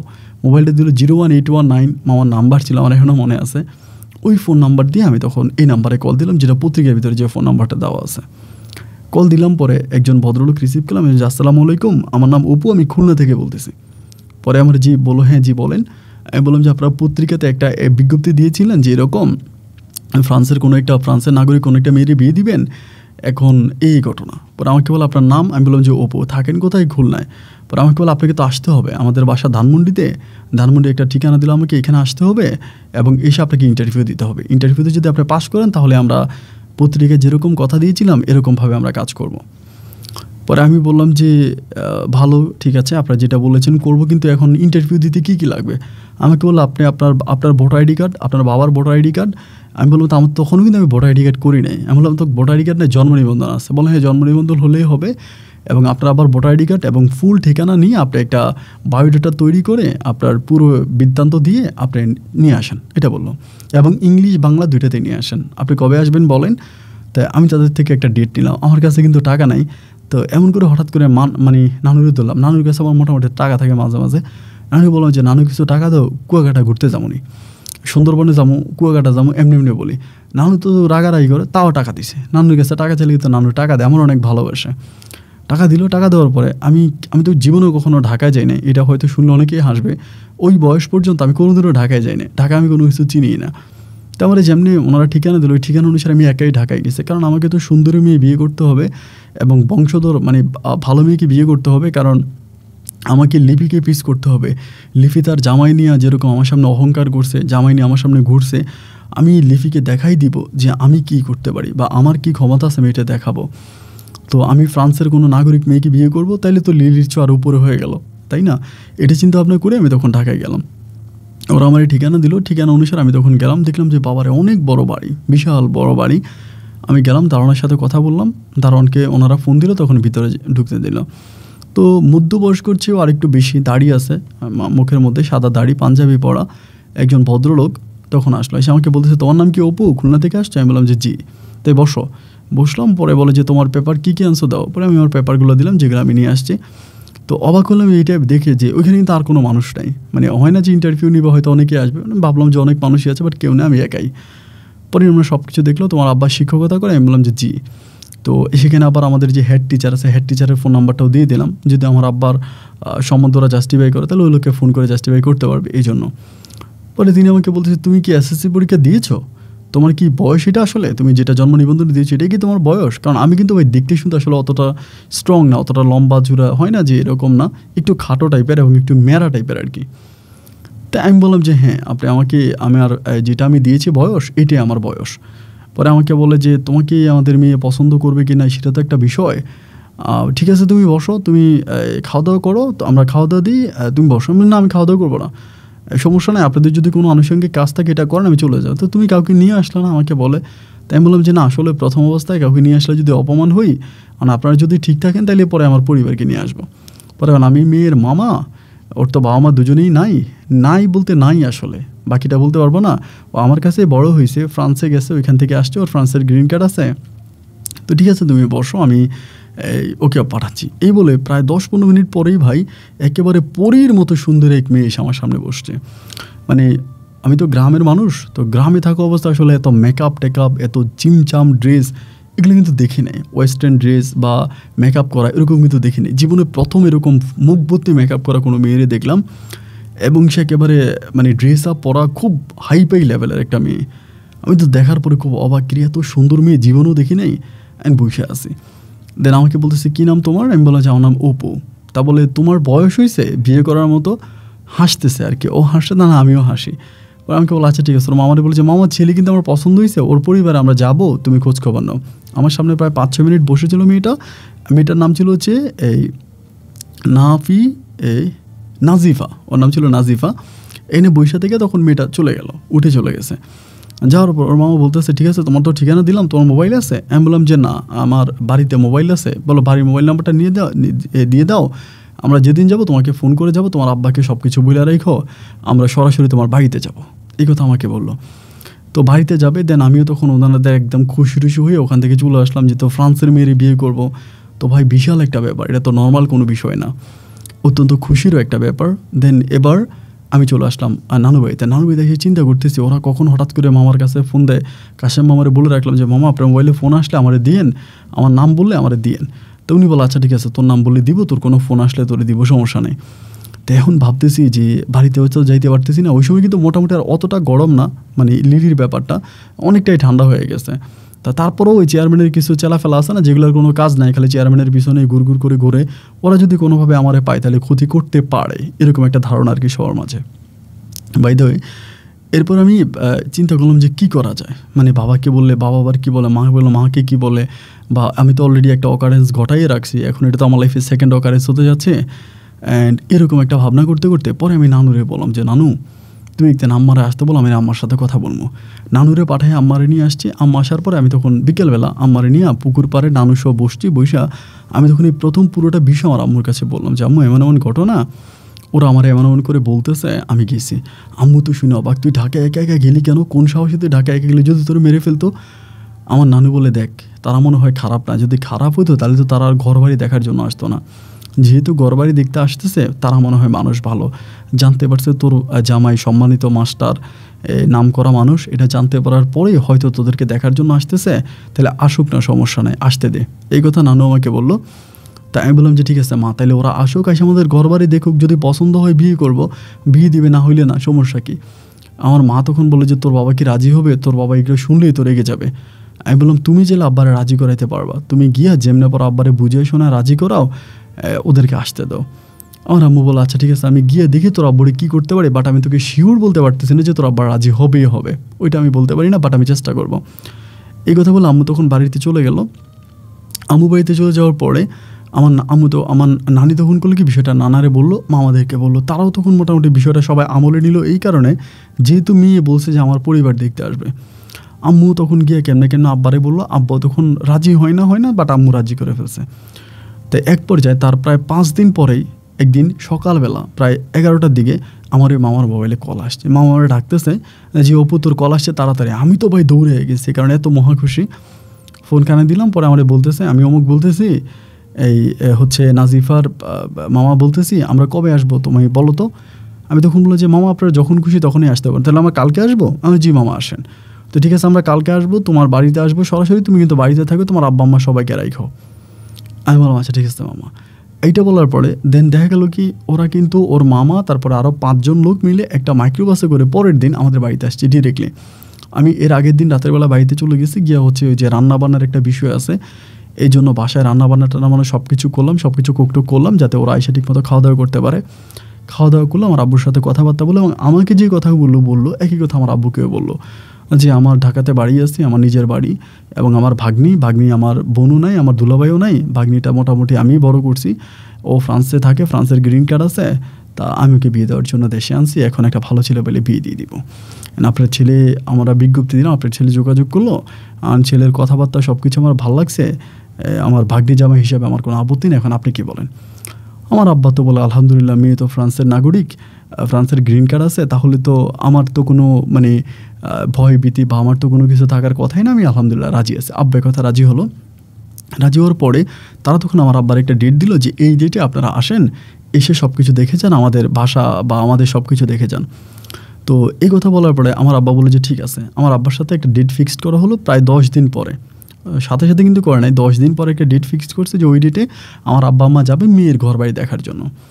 এরই মাঝে মেয়ে তখন আমাকে মাঝে মাঝে ফোন করে কোথায়, আমার ওই মামার মোবাইলে, কাশেম মামার মোবাইলে ফোন করলে পরে কাশেম মামা তখন আমাকে বলে, আমি কিন্তু তখন আবার মামার বাড়িতে চলে গেছি, এই বাড়িতে কিন্তু থাকি না, নানু বাড়িতে চলে গেলাম। পরে ফোন দিলে আমার কাশেম মামা এসে ফোন দেয়, ও তখন আমার সাথে 10 মিনিট 15 মিনিট 20 মিনিট করে অলওয়েজ কথাবার্তা বলে। কথাবার্তা বলতে বলতে একটা পর্যায়ে ও আমাকে বলছে, দেখো আমি তো জানি তোমার কিছুই নেই বা তুমি হচ্ছে ওরকম বেকার, তেমন কিছুই করো না, কিন্তু আমার একটা ডিমান্ড আছে, আমার ডিমান্ড কিন্তু তোমার রাখা লাগবে। আমি তখন বললাম যে ডিমান্ড বলতে কিসের ডিমান্ড? আমাকে বলে তুমি কিন্তু আমাকে সুন্দর করে বউ সাজিয়ে তোমার ঘরে নিয়ে যেতে হবে। আমি কিন্তু ওই সময় ওই মেয়েরে নাফিজারে মানে এই হচ্ছে আপনার নাজিবারে প্রচুর পছন্দ করে ফেলছি, মানে প্রচুর পছন্দ করছি আর কি। আর এরকম মেয়েরে পছন্দ করারই কথা। আমার বলে তুমি তো আমার বউ সাজায় নিতে হবে, স্বর্ণ গয়না দিয়ে আমাকে বউ সাজায় কিন্তু তোমার ঘরে নেওয়া লাগবে। তো আমি তখন বললাম যে স্বর্ণ গয়না দিয়ে বউ সাজিয়ে তোমার আমি আনবো, আমি স্বর্ণ গয়না পাবো কই? ও তখন একটু রেগে যায়, রেগে গিয়ে আমাকে বলে, হ্যাঁ তাহলে বিয়ে করতে আসছো, স্বর্ণ গয়না দিতে পারবো না তা হয় না, তুমি আমাকে কানে গলায় তারপরে হচ্ছে টিকলি পড়াইয়া তারপরে আমার বউ সাজিয়ে তুমি আমার নেওয়া লাগবে, আমি নাহলে তোমার বিয়ে করবো না, এমন করে হঠাৎ করে বলতেছে। তো এটা বলার পরে আমার ভিতরে তখন একটা চিন্তা করলো যে কী রে, ও আমাকে বলে যদি এটাতে রাজি থাকো তাহলেই তোমার আব্বা আম্মা কিনে আমাদের বাসায় এসো, আধারে যাইছো না। আমি এমন কোনো ছেলেকে বিয়ে করবো না যে কিনা আমাকে সামান্য গয়না দিয়ে আমাকে বউ বানায় তার ঘরে নিতে পারবে না। আমি এমন কোনো লোককে আমি বিয়ে করার জন্য রাজি না। আমার ফ্রান্সের গ্রিন কার্ড আছে, আমার এত টাকা পয়সা, তাহলে আমি বললাম যে তোমার যদি টাকা থাকে তাহলে তুমি আমাকে টাকা দাও, আমি তোমার টাকা দিয়ে তোমার গয়না কিনে দেবো। বলে এত বড় সাহস, আমি তোমার টাকা পাঠাবো, তুমি নিজে ইনকাম করো, প্রয়োজনে তুমি আমাকে আরও 2 মাস পরে বিয়ে করো, সমস্যা নেই, কিন্তু তুমি নিজে ইনকাম করে তোমার ইনকামের টাকা দিয়ে আমাকে কিছু একটা দাও এবং সেটা দিয়ে বসে যে আমি তোমার ঘরে যাব। নাহলে এটা আমার ইগোতে লাগবে, এটা আমার মান সম্মান আঘাত করবে, আমার আত্মসম্মান, এটা সেলফ রেসপেক্ট আমার আঘাত লাগবে। আমি তখন কী করলাম যে কী করা যায়, এখন তো আমাকে একটা পেসে ফেলে দিল যে ওর গয়নাগাটি দিতে হবে, গয়নাগাটি দিব কোত্থেকে, আমার কাছে তো কিছুই নেই। আমি তখন বিষয়টা আমার আম্মুকে বললাম। আম্মুকে বলার পরে আম্মু তখন আব্বুরে বললো, আব্বুরে বলার পরে আব্বু তখন মুহূর্তের মধ্যে রেগে গেল। আব্বু বলে যে না, আমার কাছে এদেরকে শুরুতেই মনে হয়েছে এটা একটা প্রতারক চক্র হবে, ওদের কথাবার্তা ভাল লাগে নাই, এবং আমি তো অনেক স্টুডেন্ট পড়াইছি, আমি তো শিক্ষক মানুষ, এখানে দরকার নেই, ওরা যাইতে মানা করি, যদি বিয়ে করাই লাগে আমরা গ্রামের দিকে দেখে শুনে একটা ভালো মেয়েকে ওকে বিয়ে করাবো। এই কথা আমার আব্বা বলতেছে যে গ্রামের দিকে দেখে শুনে একটা সুন্দরী মেয়েকে ওরে বিয়ে করাবো, ওরে বল যে ওই মেয়ের কথা যাতে তার মাথায় না ওই মেয়ের বিষয়টা বাদ দেওয়ার জন্য। কিন্তু আমার কথা হচ্ছে ভাই দুনিয়া উল্টাই যাবে, কিন্তু আমি তো ওরেই বিয়ে করব, আমি তো নাজিফারেই বিয়ে করব, আমি তো অন্য কাউরে বিয়ে করবো না। এখন আমার আব্বার কথা হচ্ছে যে ঠিক আছে, যেহেতু তারা এরকম একটা ডিমান্ড করে বসছে, মেয়ে যেহেতু এরকম ডিমান্ড করছে, আমরা কোনো কিছু দিতে পারবো না, আমরা তোর এই দেখে একটা বিয়ে শাদী করাই দিব। আমার আব্বা এরকম করে বলতেছে, কিন্তু আমার কথা হচ্ছে যে আমার ওরে বিয়ে করাই লাগবে। এবার আব্বুর সাথে পুরো পরিবার চেঞ্জ হয়ে গেল। যেই ডেট আসলো ওই ডেটে তখন আমাদেরকে ওরা ফোন দিল ঢাকা থেকে, কী ব্যাপার তোমার আব্বু মা আজকে আসবে, আগের দিন ফোন দিল। আমি তখন বললাম যে না, আমার আব্বু তো একটু অসুস্থ, আমাদের একটু সময় লাগবে, আমাদের একটু 15-20 দিন একটু টাইম লাগবে। ওর মামারে বললাম। ওর মামা তখন বিষয়টা একটু সন্দেহ নজরে আমাকে নিল যে কেন 15-20 দিন টাইম লাগবে, কেন, কারণ কি, তোমাদের কোনো সমস্যা? আমি বললাম যে না, কোনো সমস্যা না। আবার এদিক দিয়ে নাজিফা কিন্তু আমাকে বলে দিছে যে আমি যে তোমার কাছে গোল্ড চাইছি এটা কিন্তু আমার মামাকে বলতে পারবা না, মামাকে বললে কিন্তু তোমার খবর আছে, এরকম করে আমাকে বলে। তাই আমি বললাম যে আচ্ছা ঠিক আছে, যা, তোমার মামাকে আমি বলবো না। এমন করে সময়টা কাটতেছে। এইভাবে কাটতে কাটতে এক পর্যায়ে যেটা হইলো সেটা হচ্ছে যে আমি ওর একটু টাইম নিলাম যে তোমাকে কিছু টাইম দাও, আমি গোল্ডগুলো ব্যবস্থা করি। এখন গোল্ড আমি কোথায় পাবো, আমার কাছে তো ভাই আদৌ তো কোনো গোল্ড নাই। এমন করতে করতে আমার যেই মামার কথা আমি বলতেছি, আমার ওই কাশেম মামার মামা আবার আগে বিদেশে ছিল, বিদেশ থেকে আসছে, ওনার আবার টাকা পয়সা আছে এবং ওনার বউর প্রচুর গয়নাগাটি, মানে গয়নাগাটির অভাব নাই। আমি আগের দিন নাজিফারে বললাম যে নাজিফা, আমি যদি গয়নাগাটি নিয়ে ঢাকায় চলে আসি, এসে তোমার বিয়ে করে তোমার সাথে থাকি, কোনো সমস্যা নেই তো? তুমি আর গ্রামে আসতে হবে না, তুমি গ্রামে এসো না। ওকে আমাকে বলে যে অবশ্যই, অফকোর্স, ইটস গুড, এটা তো আরও অনেক ভালো, এবং তুমি যদি এসে ঢাকা আমাকে বিয়ে করো, আমার মামার বাসায় থাকো, আমি তোমাকে নিয়ে পরে ফ্রান্সে চলে যাব, সমস্যা নেই, তুমি ঢাকাতে চলে আসো, এটা আমার জন্য আরও ভালো। আমি গ্রামীণ ঝামেলাগুলো মাথায় নিতে চাই না, গ্রামীণ ঝামেলা আমার ভালো লাগে না। তা আমি বললাম যে ওকে ফাইন, ঠিক আছে ভাই। আমি যেহেতু মামার রুমে সবসময় যাইতাম, ওই মামার রুমে যাইতাম, মামার রুম থেকে আসতাম, বের হইতাম, তো মামার আমার খুব একটা সন্দেহ করতো না। একদিন আমি হঠাৎ করে মামা যে খাটে ঘুমায়, মামি যে খাটে ঘুমায়, কাশেম মামা আর তার বউ, আমি খাটের নিচে লুকিয়ে গেছি একদিন। খাটের নিচে লুকিয়ে যাওয়ার পরে ওরা তো ঘুমায় গেছে, ঘুমায় গেলে পরে ওরা যখন একদম ঘুমায় গেল, আমি তখন তাদের স্টিলের আলমারির চাবি চুরি করি। যেহেতু 2-3 দিন ধরে আমি বিষয়গুলো অবজার্ভ করতেছি, চাবি কোথায় রাখে, গয়না কোথায়, তা চুরি করে ওইখান থেকে আমি তখন নগদে প্রায় সেই সময় প্রায় 35,000 টাকার মতো পাই। এটার ভিতরে, এই স্টিলের আলমারির ভিতরে 35,000 টাকা পাই এবং অনেকগুলো গয়নাগাটি পাই। আমার কাছে নাজিফা যে পরিমাণ গোল্ড চাইছে, এর চেয়েও আরও বেশি গোল্ড কিন্তু এটার মধ্যে রাখা আছে। তা আমার কাছে মনে হলো, আরে আমি তো অনেক কিছু পাইছি। আমার পরিকল্পনা হচ্ছে যে এইটা, যে আমি এগুলো নিয়ে নাজিফারে বিয়ে করে ঢাকায় থেকে যাব, এবং ঢাকা থেকে একটা সময় নাজিফা আমার ফ্রান্সে নিয়ে যাবে। ফ্রান্সে নিলে পরে আমি ফ্রান্সে গিয়ে চাকরি করে টাকা পয়সা ইনকাম করব, করে এই মামার বউয়ের গয়নাগাটি ফিরিয়ে দেবো, টাকা পয়সা দিব, অ্যান্ড এরপর আমি একটা সময় নাজিফারে নিয়ে আমি দেশে ফিরবো।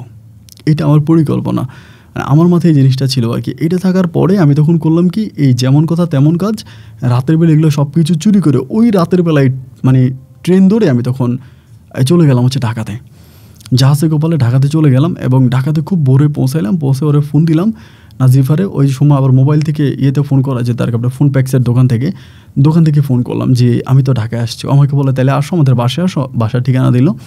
আমি তখন আমার ড্রেস একটু মোটামুটি চেঞ্জ করলাম, কিছু টাকা পয়সা আছে ওটা দিয়ে ড্রেস কিনলাম, একটা আপনার ইয়েতে আবাসিক হোটেলে ঢুকে গোসল টোসল করে রেডি হয়ে খুব সুন্দর করে বাসায় গেলাম। এবং যাওয়ার পরে ওর মামা তখন বললো যে কী ব্যাপার, তোমরা এরকমটা কেন আসছো, আমি পারিবারিকভাবে বিয়ে করবো। ও মামা বলতেছে যে না, আপনার কাজে নিয়ে আসেন, এখানে বিয়ে হবে। কিন্তু আমার ভিতর তখন একটা জিনিস কাজ করতেছে, বিয়ে যে হবে, অনেক সময় মেয়েরা কী করে, চালাকি করে অনেক টাকা কাবিন দিয়ে দেয়। তা অনেক টাকা যদি কাবিন দিয়ে দেয়, আমার তো কাবিনের টাকা পরিশোধ করা লাগবে, যদিও আমার সাথে থাকতে না চায়, তা আমি কাবিনের টাকা কোথা থেকে দিব। এই জন্য আমি বললাম যে দেখো, তুমি আমার কাছে গোল্ড চাইছো, আমি গোল্ড দিয়েছি, কিন্তু আমার একটা শর্ত আছে, আমি কাবিনটা আমার ইচ্ছা মতো করবো, আমার যতটুকু ইচ্ছা আমি ততটুকু কাবিন দিব, তুমি কাবিন নিয়ে কোনো অভিযোগ রাখতে পারবে না। আমাকে বলো অফকোর্স, কাবিন তো আসলে কোনো সম্পর্ক ধরে রাখে না, তোমার আমার সাথে যদি সম্পর্ক নাই থাকে, কাবিন দিয়ে কী হবে। ওকে ফাইন, ঠিক আছে, তুমি তোমার মতো করে কাবিন বসাইও। আমি তখন কী করলাম, আমার মতো করে কাবিনটা বসাই দিলাম। এই যে আমি ঢাকাতে চলে আসলাম, আমার কাছে তো কোনো মোবাইল ফোন নাই, কোনো কিছু নেই, এদিকে গ্রামের কী হচ্ছে না হচ্ছে, যে আমি চুরি করে চলে আসলাম, ওইটার কোনো খোঁজ খবর আমি আর মানে নিচ্ছি না, বা ওইটা ওভাবেই পড়ে রইল। তো এইখানে ওর মামা তখন করলো কি, রাতের বেলায় খুব ছোটোখাটো করে একটা অনুষ্ঠানের মাধ্যমে তখন এই নাজিফের কাছে আমাকে বিয়ে দিয়ে দিল ওই বাসার মধ্যে। নাজিফের কাছে বিয়ে দিল, বিয়ে দেওয়ার পরে, এবং কাবিন হলো খুব অল্প টাকা কাবিনে বিয়ে হলো। বিয়ে হওয়ার পরে নাজিফা তখন আমাকে বলতেছে যে একটা কাজ করো অপু, আমি তো চলে যাব, আমার তো ভিসা টিসা সব কিছু রেডি হয়ে গেছে, আমি ওখানে গিয়ে তারপর তোমাকে নিয়ে যাব, এখন তুমি হচ্ছে ঢাকায় থেকে চলে যাও তোমার গ্রামে।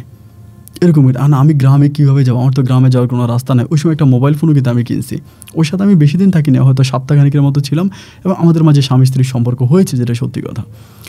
একটা পর্যায়ে তখন এখান থেকে চলে গেল, ও চলে যাবে, ওর মামাও চলে যাবে, ওদের বাসাটা ছেড়ে দিবে। দেন আমি তখন কী করলাম, ঢাকাতে একটা চাকরি নিয়ে নিলাম এই সুযোগে, যেহেতু এসএসসি পাস করছে, একটা কোম্পানিতে চাকরি নিলাম অফিস সহকারী হিসাবে একটা চাকরি নিলাম। চাকরি নিয়ে আমি ঢাকাতে সেটেল হয়ে গেলাম, মানে ঢাকাতে রয়ে গেলাম। কিন্তু আমি ওরে বললাম না, মানে নাজিফারে বললাম যে আমি গ্রামে চলে গেছি, ওরে বললাম গ্রামে, কিন্তু আমি আছি ঢাকাতে। এমন করে কিছুদিন কাটার পরেই ও তখন চলে গেছে, চলে যে আমাকে ফোন করতো, ইন্টারনেট নাম্বার আসতো আমার মোবাইলে, ফোন দিত, অ্যান্ড দিয়া বলতো যে শোনো, আমি তো তোমার কাগজপত্র সব কিছু ঠিক করছি, কিন্তু আমি তো এখানে নতুন করে আসছি, এখনও তো আমার জবের কোনো ঠিক হয় না, আমার কিছু টাকা পয়সা লাগবে, এখন যদি কিছু টাকা দিতে পারো তাহলে আমি সহজে তোমার নিয়ে আসতে পারবো, বেশি না, মানে প্রায় 7-8 লাখ টাকা হয়ে যাবে। এরকমভাবে আমাকে বলতেছে যে আমার হাজব্যান্ড হিসাবে আনবো, কিন্তু ভিসাটা বের করতে এরকম টাকা লাগবে, তুমি 7 লাখ টাকা ম্যানেজ করো আমাকে, আমি তোকে নিয়ে আসবো। এখন আমি 7 লাখ টাকা কোথায় পাবো, মানে আমার কাছে তো 60 টাকাও নাই, 7 লাখ টাকা আমি কোত্থেকে পাবো। দেখলাম যে কোনোভাবেই টাকার কোনো ম্যানেজ হয় না, আর আমি তো গ্রামে যেতেও পারবো না। গ্রামে খোঁজখবর নিয়েছি, আমার আব্বা জমি বিক্রি করে, মানে প্রায় 5 ঘন্টার মতো জমি বেচে ওই সময়, তারপর ওই ঋণ দিয়েছে আর কি, উনি যে গোল্ডের ইয়েটিয়া দিছে, আমার আব্বা এই ঋণগুলো, আমি যে গোল্ডগুলো নিয়ে এসেছিলাম আমার আব্বা ঋণ পরিশোধ করছে। তো এখন তো আমি গ্রামে যেতে পারবো না। এখন আমি ওরে বললাম যে দেখো নাজিফা, আমার তো আসলে এখন 7 লাখ টাকা আমি কোত্থেকে দিব, আমার বাবার পক্ষে বা আমার পরিবারের পক্ষে 7 টাকাও দেওয়া সম্ভব না, তারা ডিরেক্টলি আমাকে সন্তান হিসেবে অ্যাকসেপ্ট করবে না, এখন আমি তো পারবো না। ও আমাকে প্রচুর প্রেশার দিতেছে, তুমি টাকা পাঠাও, টাকা পাঠাও, টাকা পাঠালে তোমার বিষয় হয়ে যাবে, নয়তো আমি অন্য কাউকে বিয়ে করে ফেলবো, আমার পক্ষে তোমার জন্য অপেক্ষা করা সম্ভব না। মানে খুবই প্রেশারে আমাকে ডাকছে। তাই না, আমার তো ভাই কিছু করার না, আমি গরিব মানুষ, আমি টাকা কোথায় পাবো, টাকা তো আমার কাছে নাই, 7 লাখ টাকা তো আর মুখের কথা না। আমি ওই সময় আমার আব্বার অনুযায়ী আব্বা প্রায়, আমি যে ওকে গোল্ডগুলো দিয়েছিলাম এগুলো প্রায় 8 লাখ টাকার মতো গোল্ড দিচ্ছি আমি ওকে, অনেক গোল্ড ছিল এখানে। আর ওই সময় 8 লক্ষ টাকা আর বর্তমান সময়ে ধরেন আপনার 20-22 লাখ টাকা সমান হবে আর কি। ওই সময় স্বর্ণের বুড়ির যে পরিমাণে দাম ছিল বা টাকার যে ডিমান্ডগুলো ছিল আর কি। তা এবার যেটা হইলো সেটা হচ্ছে আমি ওকে টাকা দিতে পারতেছি না। ও 7 লাখ টাকার জন্য আমাকে প্রতি মুহূর্ত ফোন করে, আমি তোমাকে তালাক করে দিব, তোমার সাথে আমি থাকবো না, তুমি টাকা পাঠাইতেছো না কেন, ফ্রান্সে আমি বসে আছি, তোমাকে আমি আনবো, তুমি টাকা দাও।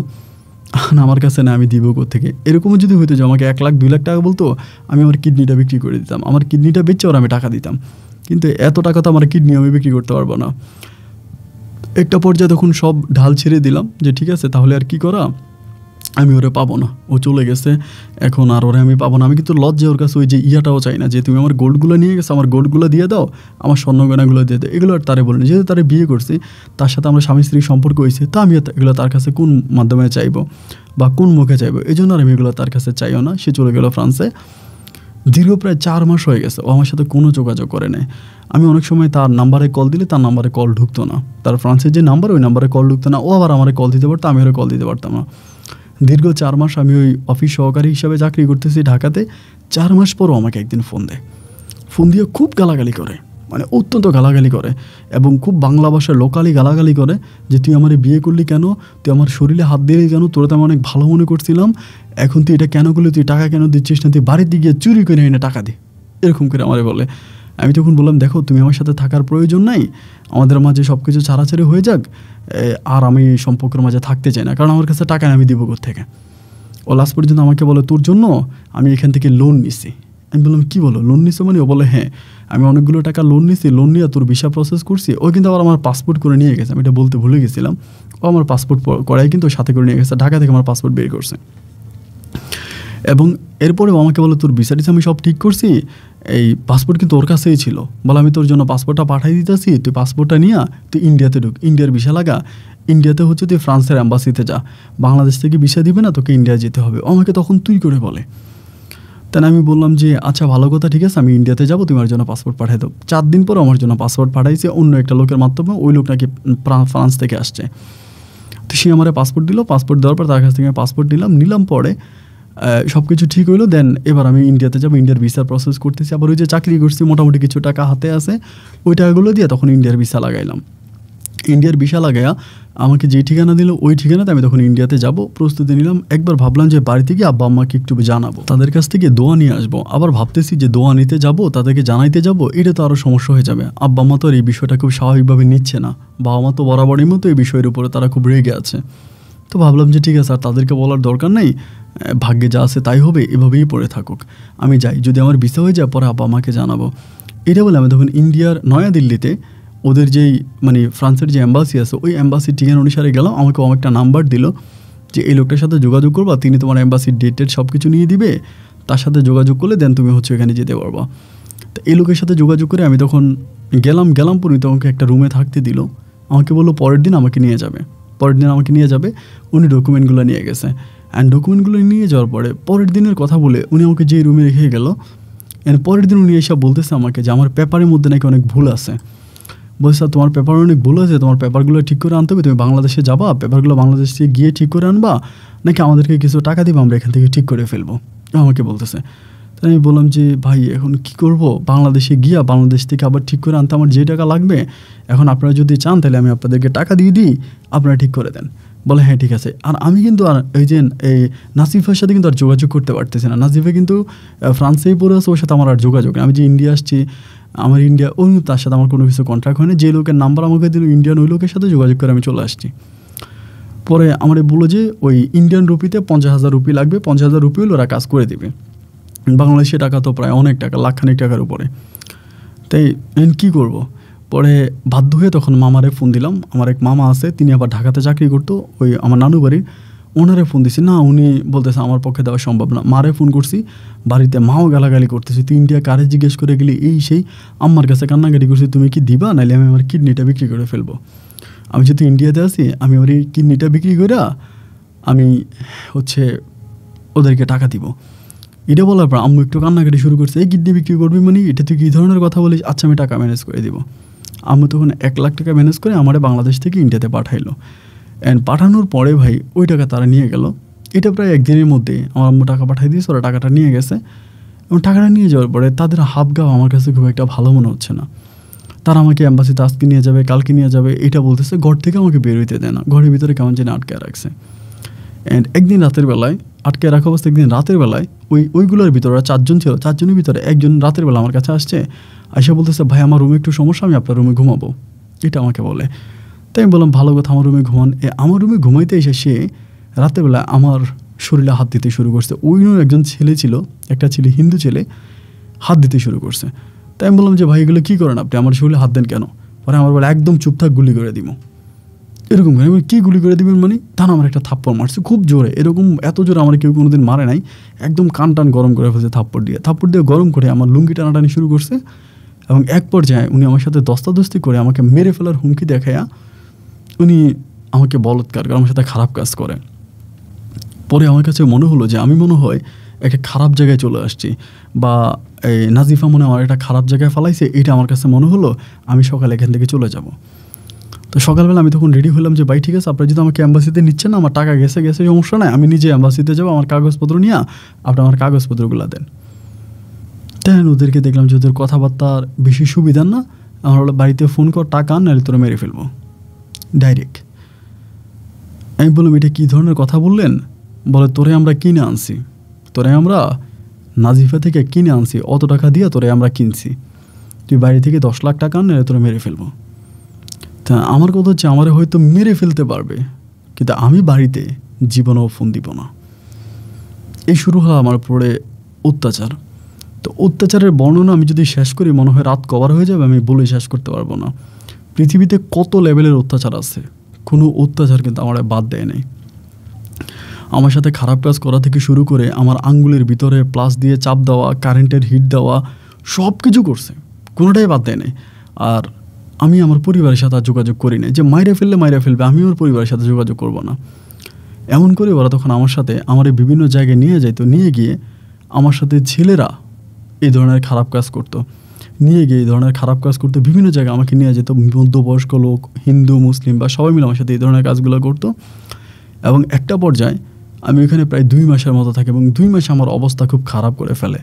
2 মাস পরে তারা আমারে বলে যে তুই মানে আমাকে বিভিন্ন ধরনের মাদক সাপ্লাই দেওয়াতে তখন কাজে লাগায়, ঘর থেকে বের করে আমাকে বন্দুকের অনেক ভয় দেখায়, হুমকি দুমকি দেখায় যে তোরে ইন্ডিয়ান পুলিশের কাছে দিয়ে দেবো, সারা জীবন জেল খাটবি, এবং তোরে এই করবো সেই করবো, মানে অনেক ধমকাধমকি, অনেক কিছু। এই যে এত কিছু হচ্ছে, আমার কিন্তু আর নাজিফার সাথে কোনো যোগাযোগ নাই।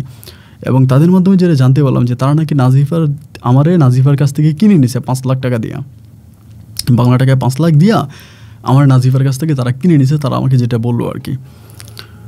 তো এখানে পড়ে থাকার পরে তারা আমার এইখানে সেইখানে বিভিন্ন জায়গায় আমাকে মাদক সাপ্লাই দিয়ে দিত। আমি যদি পুলিশের কাছে ধরা খাই তাহলে আমি খাইলাম, তাদের তো কোনো সমস্যা নেই। এই জন্য আমাকে প্রচুর মাদক দিয়া তারা আমার এইখানে পাঠাইতো, ওইখানে পাঠাইতো। তখন আমাকে দিয়ে শুধু মাদক সাপ্লাই দেওয়া হইতো বিভিন্ন পয়েন্টে, বিভিন্ন জায়গায়, এখানে ওইখানে আমি তখন মাদক সাপ্লাই করতাম। এরকম করে মাদক সাপ্লাই করতে দীর্ঘ প্রায় 8 মাসের মতো আমি ইন্ডিয়াতে থাকি। তখন আমার পাসপোর্ট আমি যে ডকুমেন্টগুলো নিয়ে আসছি কোনো কিছুই আমার কাছে নাই। আর খাবার যে আমাকে কী ধরনের খাবার দিত ভাই, আসলে লজ্জার বিষয়, বলার মতো কিছু নাই। মানে এত পরিমাণের নোংরা, এত পরিমাণের অত্যাচার আমার উপরে করছে। অ্যান্ড একটা পর্যায়ে তারা তখন সিদ্ধান্ত নিল যে আমাকে মেরে ফেলবে। 8 মাস পরে তারা, আমি যেহেতু পরিবারে ফোন দিচ্ছি না, পরিবার থেকে টাকা আনতেছি না, তারা আমাকে মেরে ফেলে আমার 2টা কিডনি তারা বিক্রি করবে, আমার চোখ বিক্রি করবে, এটা ওইটা তারা অনেক কিছু বিক্রি করবে। মানে আমাকে আর মানে যেটা আর কি আমার সর্বোচ্চ বিক্রি করে আমাকে তারা আমার ডেড বডিটা তারা বিক্রি করবে, এরকম একটা পরিকল্পনা। তখন তো আমার ভাই আর কিছুই নাই, আমার পিছুটান বলতে কোনো কিছুই নেই। বাবাকে খাইলাম, মারে খাইলাম, সবই তো খাইলাম। এখন তো আর আমি ছাড়া তো আর কেউ নেই। যদি মেরে ফেলে তাহলে মেরে ফেলবে, মানে আমার আর কোনো কিছু করা নেই বা আমার কোনো কিছু বলার নেই। যদি ওরা যদি আমাকে মেরে ফেলতে পারে তাহলে মরে যাব। এরকম একটা পরিকল্পনার ভিতরে পড়ে আছি। একদিন মানে হঠাৎ করে খুব খারাপ একটা স্বপ্ন দেখলাম, মানে মার স্বপ্ন দেখলাম যে আমার মার কোলে শুয়ে আছি, আমার মা আমার মাথা হাতায় দিতেছে আর আমার কপালে চুমু দিতেছে আর আমারে বলে তুই একদিন বড় হলে অনেক বড়, তোর আব্বার মতো শিক্ষক হবি, তুই ঢাকা ইউনিভার্সিটি শিক্ষক হবি, এটা ওইটা মা আমাকে অনেক কথা বলে। কান্না করে দিছে। আমার সাথে একটা ভাই শুয়ে আছে, এই ভাইটা একটা মুসলিম ভাই, এবং ওনারে আমি এর আগে একবার দেখছিলাম এবং আজকে আরেকবার দেখছি। আমি এর আগে দেখিনি। উনি আমার সাথে ঘুমাইছে এবং উনি কিন্তু ভালো, আমার সাথে কোনো খারাপ কাজ করেনি। ওর কাছে মোবাইল আছে। আমি বললাম ওনার নাম ডলার। আমি যে ডলার ভাই, আপনার সাথে একটু কথা বলতে পারি? উনি আবার বাংলাও জানে, মানে এখানে যারা আছে তারা কিন্তু সবাই বাংলা জানতো, ফুললি বাংলা জানে, কলকাতার বাসায়। দেন আমি বললাম কি? আমি বললাম ভাই আমি আমার মার স্বপ্ন দেখছি, এটা আমার মার লগে কথা কয়ে দিবেন, আমি একটু আমার আম্মার সাথে কথা বলবো। পরে বলতেছে যে তোর তো কালকে মেরে ফেলবে, তোর তো কালকে হসপিটালে বিক্রি করে দিবে, তোর তো সব বের করে ফেলবে। তাই আমি বললাম যে ভাই আমার আম্মার সাথে একটু কথা কইতে খুব ইচ্ছা করতেছে, আমার আম্মার একটু কল দেন না। কান্না করে দিছি। পরে বলে যে না মোবাইল দেওয়া যাবে না, দেয় না। পরে আমার বলে তুই এখানে আসলি কেন, কীভাবে আসলি, আমাকে এটা জিজ্ঞেস করে।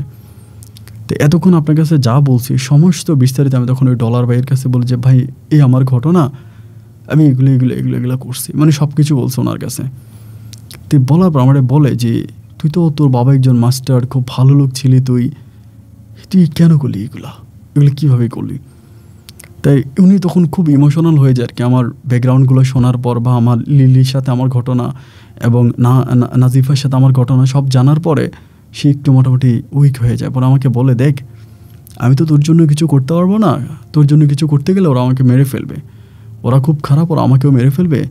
আমি সকালবেলা যখন বাথরুমে যাব ওরা কিন্তু সকালে ঘুমাবে, তুই বেরিয়ে যা, বেরিয়ে মেন গেট দিয়ে বেরোবি না, এটা দিয়ে বের হয়ে একদম নিচতলা চলে যাবি, নিচতলায় গিয়ে ওই পারে মানে নিচতলায় গিয়ে পিছনে তুই দেওয়াল একতলা থেকে তুই লাফ দিবি বা ওইখানে গাছ আছে, গাছ বেয়ে তুই নিচে নেমে যাবি, নিচে নেমে গিয়ে ওই গলি দিয়ে বেরিয়ে যাবি, তুই গলি দিয়ে বেরিয়ে যাবি, তুই এদিকে ঢুকবি না বা তুই গেটে যাবি না, গেটে গেলে কিন্তু দারোয়ান ধরে ফেলবে।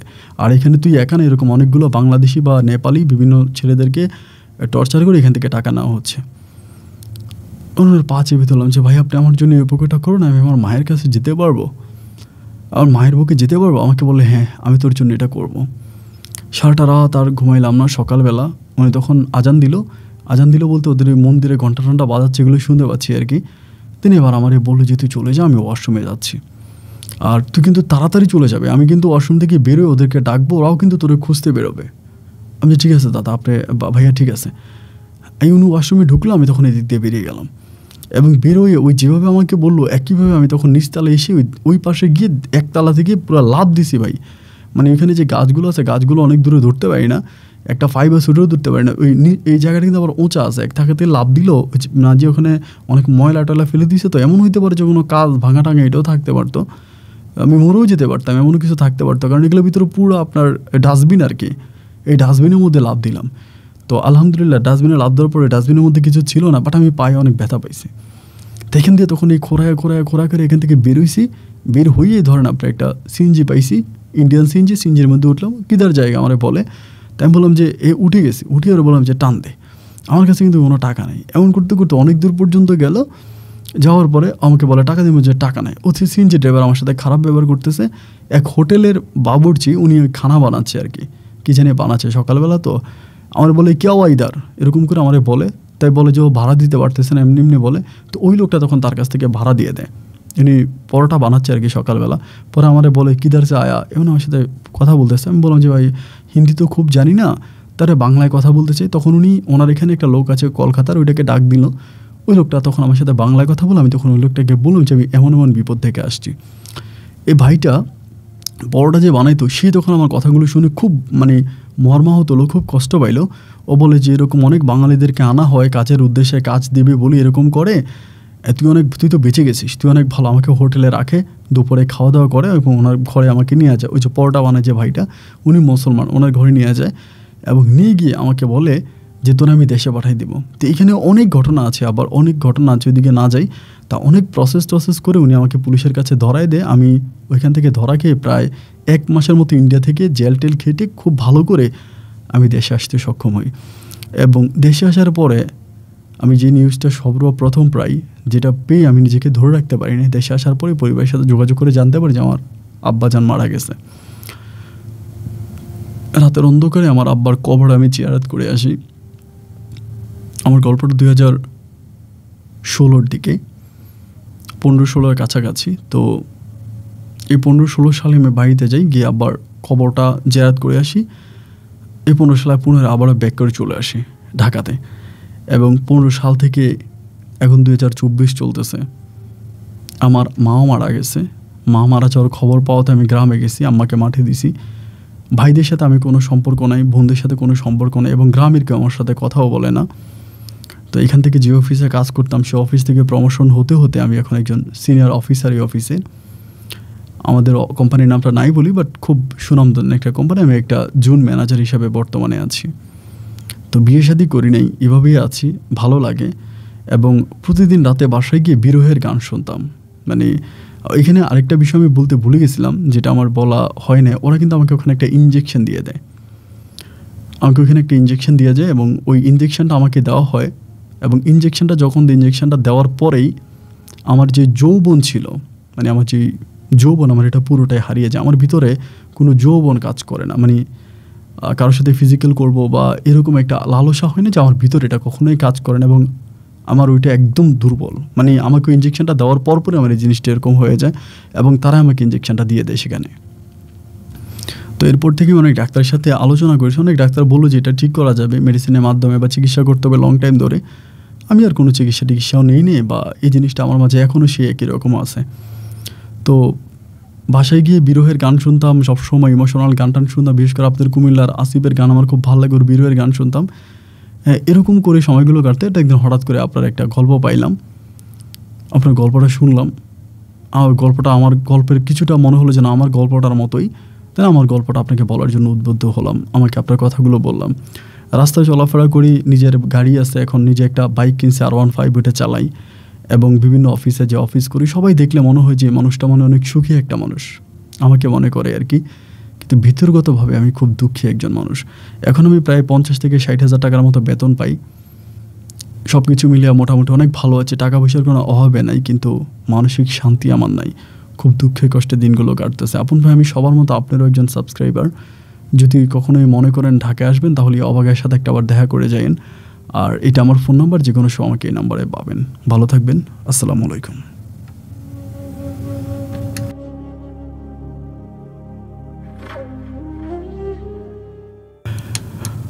আচ্ছা, কিছু বিষয় আসলে বলা হয় নাই, আমি আরেকটু কারেকশন করে দিই। উনি যখন পুনরায় ওই ধানমন্ডির যে বাসাটায়, ওনারা উনি পরে আবার ধানমন্ডির বাসাটায় গিয়েছিল, যে বাসায় নাজিফা সহ ওর মামার সাথে ওনার দেখা হয়েছিল। উনি সর্বশেষ জানতে পারে যে বাসাটায় মাঝে মাঝে বিদেশিরা আসলে ভাড়া থাকতো। মানে বিদেশিরা আসলে এখানে 1 মাস 2 মাসের জন্যই পুরো বিল্ডিংটা ভাড়া দিত। তেমন করেই সম্ভবত তারা ভাড়া নিয়েছে, বাট ওটা তাদের বাড়ি না, তাদের কিছুই নেই। এটা গেল প্রথম কথা। এবং সেকেন্ড কথা হচ্ছে, এই নাজিফাই এই পুরোটা গল্পের খলনায়িকা ছিল। মানে গুন্ডি যেটাকে বলে কি, সেই গুন্ডির অভিনয় ছিল। এবং এই যে সে ইন্ডিয়াতে যাওয়া বা সবই পরিকল্পিতভাবে নাজিফা ওকে বিক্রি করে দিয়েছিল ইন্ডিয়াতে ওই ছেলেগুলোর কাছে।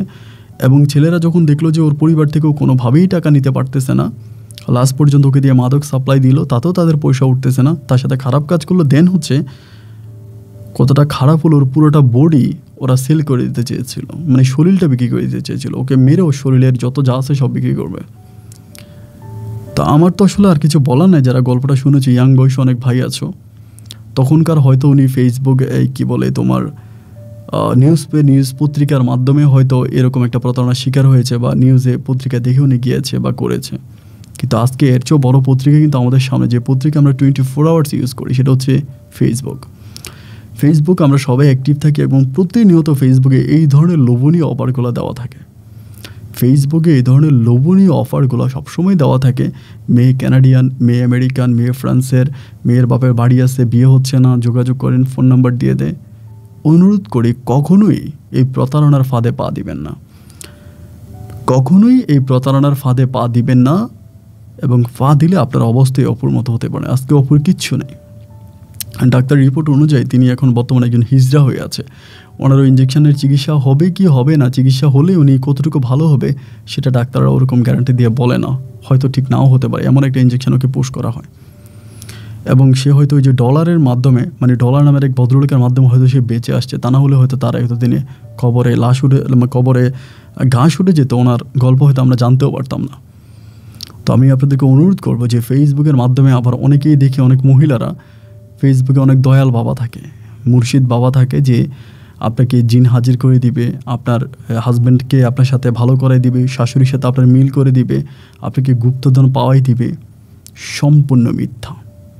আবার আরেকটা বড় কথা হচ্ছে যে আমি ইদানিং এটাও দেখি যে আপনাদেরকে হচ্ছে যৌবন শক্তি যাদের হারিয়ে গেছে তাদের আবার শক্তি ফিরেই দিবে, এই শালসা বিক্রি করে, এগুলো পুরাই ফালতু এবং ভুয়া।